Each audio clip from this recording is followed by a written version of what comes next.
Hello, everyone. Thanks so much for being here. This is Meena Puri from Ayurvedic Healing Center.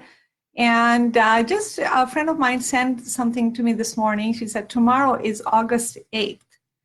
8, and 8 is a symbol for infinity. So it's really an astrologically and planetary and auspicious day, and it's a good day to kind of meditation, do some meditation, have some quiet time in nature, and see if you can help, ask for help, for guidance, and clear any blocks that are in your path. So that's tomorrow. But anyway, so this morning's, today's topic, we were going to talk about emotional hunger. As I put that out there, I do realize that's quite a loaded topic, but it can actually be, it's a loaded topic, but it's something that is really needed for us to talk about. And we are emotional beings. And food not only just serves the physical need, it actually serves the psychological and the emotional satisfaction as well. That's one of the reasons that when we're not paying attention to what we're eating, we end up eating more and more because we're distracted to get a little bit more out of the food, which we would get if we were to be present while we're eating. And because many times when we are not accepting the fact that we do need psychological satisfaction from eating, we undermine our need for it, and we get into what is good for me, what I should be doing, but inside there's a need to be joyous, to be satisfied, to be happy while you're eating. So that need continues, and we actually end up overeating because we do not recognize our desire to enjoy what we're eating. And the emotional eating, many times when we don't, and then the whole emotional hunger, there is an indulgence aspect to it, which we also, if we don't give ourselves permission to indulge once in a while, that also undermines our need and our desire to indulge. So we're not talking really about once in a while. We're talking about patterns, the emotional eating patterns that we have a hard time breaking, which is from binging to starving. So we all do emotional eating from time to time, and it's not a cause for concern. And all emotional eating is not bad. Many times we eat to celebrate a birthday, eat a piece of cake, or have a glass of wine. And to celebrate is a joyous occasion. So that type of emotional eating is fine, but we are really getting into the issues when the emotional eating becomes a habit to stuff down our emotions, and food becomes that ally that we run to stuff down our emotions because the emotional health is not there, the emotional intelligence isn't there. We actually need more food to make sure that we are, not feeling what the feelings that are coming up that we do need to feel. So it's kind of an insidious cycle, like all of these self-sabotaging cycles are. So what is emotional eating? What does it look like? And so here are some examples where, you can pay attention to seeing how frequently you are doing this. Are you just opening the fridge because you're bored, you are tired, you don't feel well, you're distracted, and you don't know what to do? So you just kind of get up something to eat. Do you make room for dessert even when you're really completely satisfied by just eating the meal? And do you run to go get something sweet, whether it's ice cream or cookies, because you did not feel good all day? So here, these are some of the examples. And the truth about emotional eating is that it's unlike, the hunger, the emotional hunger is very different from physical hunger. When we are physically hungry, we know it's a meal time, and then there's sensation in the belly that we do need to eat. But the emotional hunger is that feeling in the mind that we cannot get rid of. Like, I have to have the pizza, or I'm thinking about this chocolate, and I'm thinking about, I really want to get ice cream. And once we start, we cannot stop. We continue to consume the whole packet or a whole carton of ice cream, only to feel worse at the end of it. And then, again, we have the same old place. We feel bad, and now the next time we need to eat again, so we can stuff down our emotions. So, and the emotion, the physical hunger, it can be satisfied with any meal, with just a good healthy meal. But emotional hunger is very specific. Like I mentioned, it's for something very specific food that you are craving.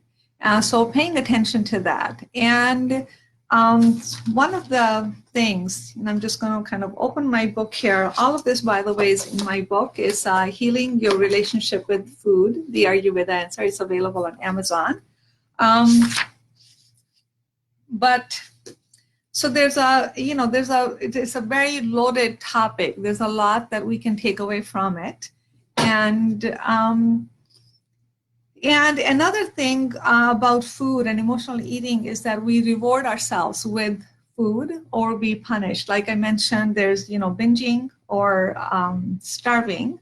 And when there's food, I have, many clients that, like, when I get really upset, I am scared to be around food because I feel out of control. I feel like that I'm just going to keep eating to the point of getting sick, where I have to now push the food out.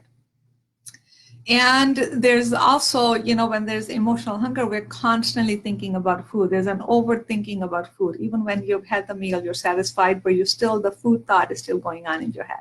So paying attention to things like that. See, it's not about, having these thoughts once in a while. It's really these repetitive patterns of eating and emotions that we cannot seem to break out of. And that's where we need to pay attention to, and pay attention and see if we can change some of these things.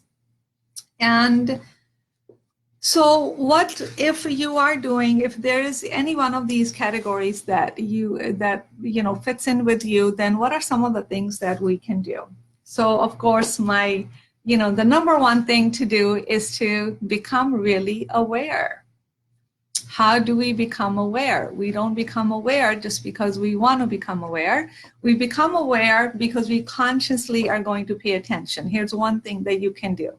Write down on a piece of paper, what is it that you are eating every day? And another useful thing to write down is, like, what was your mood like? What I call it your food and mood diary. What was your mood like? What were you feeling like? Especially when you have, ate the whole carton of ice cream. What really happened to trigger you to grab that carton and just devour the whole thing? What were you feeling before then? And just tuning into your mood. And then looking at the correlation between what you consumed, how much you consumed, and what were you feeling like. And that can give you a little insight on to that, there is far more going on in your eating habits than just the food. So switching to another diet, doing these, being really strict and disciplined with yourself is just not going to solve the problem in the long run. And all we're going to end up is just feeling frustrated. If we don't look deeper at a problem, we are going to get frustrated. So many times we, when we keep the problems away from the deeper reasons, and we're just looking at the surface layers, it actually, in a very subtle way, confuses our psyche, confuses us emotionally, because we don't seem to connect the dots. We don't know how to change our life. We feel disempowered. So any time when we want to make a change, you got to go to the deeper than what's appearing to be the reason. You got to go deeper into the root cause so you can really change something in the long run and for good. Okay. And of course, becoming more aware, meditation is the key. But even if you don't have a meditation practice, just start by writing down. You don't have to do this for long. Just write down in 7 to 10 days so you can begin to draw a little pattern, little relationship between mood and food. And actually, even if there's no emotional thing going on, just looking at how much are we consuming. We're always consuming more than we think that we are. because, just to grab a handful of nuts or chips, we're not even aware that we're doing that, or putting that candy in the mouth. So just paying attention to that. And another big, when we have really issues, our emotional, psychological issues with food, one of the reasons is we have childhood beliefs about food, childhood beliefs about our self-image. The beliefs about food may be that there's never enough. There's a shortage of food, and you've got to finish it all up, and you've got to clean the plate. So, that subconsciously, when the belief is, the message is there's never enough, the satisfaction isn't there. You can continue to eat, but the experience, the psychological experience is that there's never enough. Because of that experience, we are driven to eat more, however, reinforcing the same belief and the same experience. So tune into what were your beliefs growing up? Were you sent to bed hungry because you did something wrong? Were you rewarded with food? Were you made fun of because of how you looked? Too fat, too thin, too this or too not. Okay, so fill in the blank. So tune into that. And number 3 I have here is developing your emotional intelligence. It's a big word, but really, to make it simply, what emotional intelligence really means, tuning into what you are feeling and what are these emotions telling you? What's going on? It's like a little clue. And it's always a good time, good idea to pause a little and to go a little deeper and saying, why am I feeling the way that I am feeling? Have I felt this way before? How often do I feel this feeling? What is really going on? So looking deeper, and that's when, instead of asking yourself a deeper question, instead of running to opening the fridge and just grabbing whatever is in front of you to stuff that emotion down. Many times when we are, no one likes to feel bad. It's just feeling bad feels bad. Feeling the pain feels bad. We get sad. We are afraid that we might get stuck in the feeling. But not feeling it and accessing the deeper causes for your feelings actually turns into a disaster, because then we are continuously chasing our tail and not understanding our own habits and our own patterns. So going deeper into the emotions and just asking, what is going on with me? Why am I feeling the way am I feeling? And the truth of the feelings is we have 2 minds. We have a conscious mind and a subconscious mind. And obviously the subconscious mind, we don't know what is going on. In the subconscious mind, when there is a gap, when there's a need, when there's a desire that has not been met, we, in our habits, are driven to fulfill those needs. There's no shame about that. We are human beings. We have needs, but many times we don't verbalize or speak out about our needs. There's another, deeper issues, because maybe we believe we're not good enough. That's a common experience for many, many people, many of us, that we work with our entire lifetime. And the subconscious does not judge what do you do to fulfill that need. That's where the whole addiction, comes in from, whether it's food addiction or substance addiction or alcohol addiction or addiction to anything else in life. It's really addiction is not the problem. It's how we are. The problem is the deep beliefs and the gap in the psychological gaps that we are trying to fulfill. So just tuning into where the gaps are. What is it that you are desiring and needing in your life, and that need is not met, and it doesn't feel right. It doesn't, you can get anxious and depressed feeling about the things that you don't have, or life isn't working the way that you had wanted or hoped.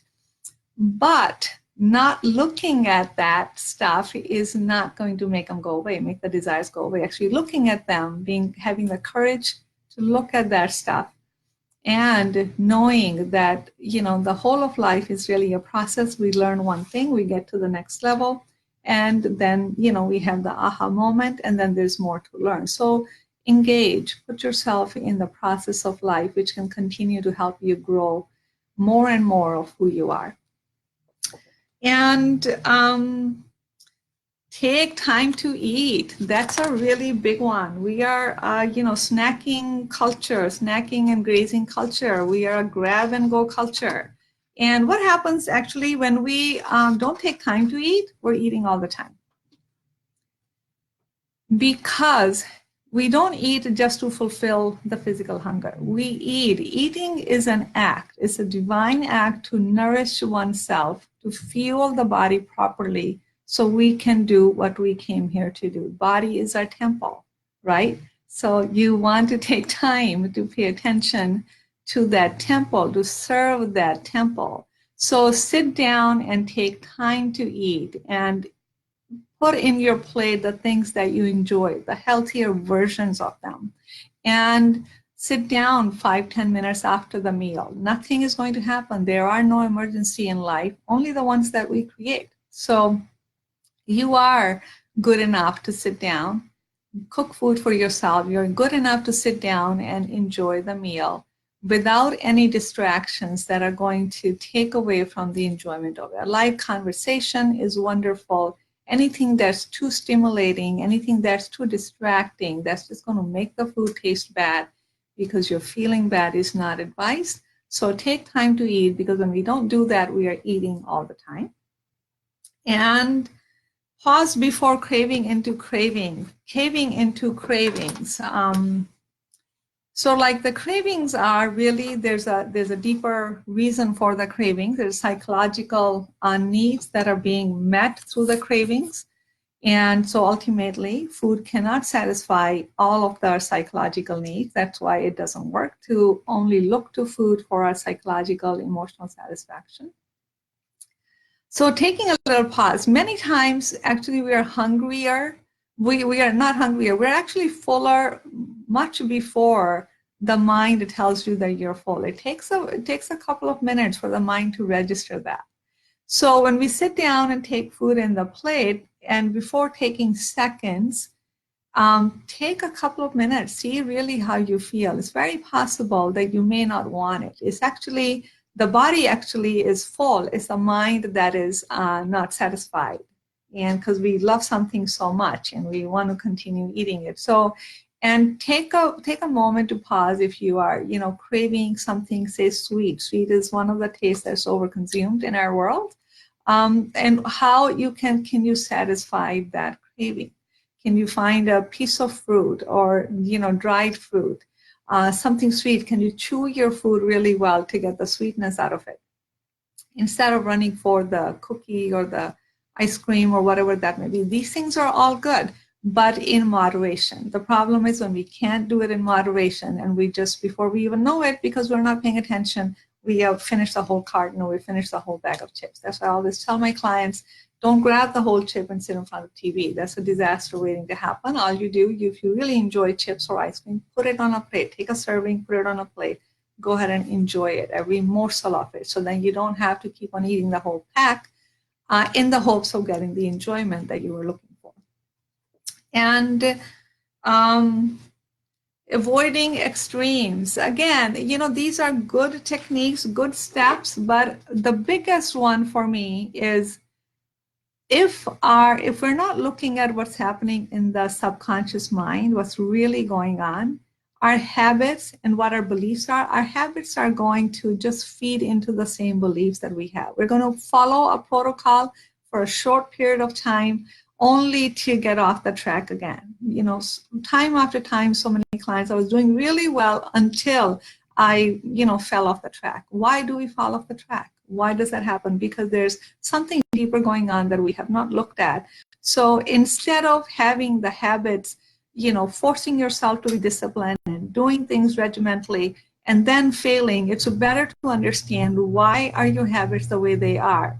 If we can change the deeper beliefs, if we can really understand who we are, then the habits are naturally going to be those that are aligned with our higher self. So that's kind of stuff and thinking works because it's actually the reality, and as far as I know.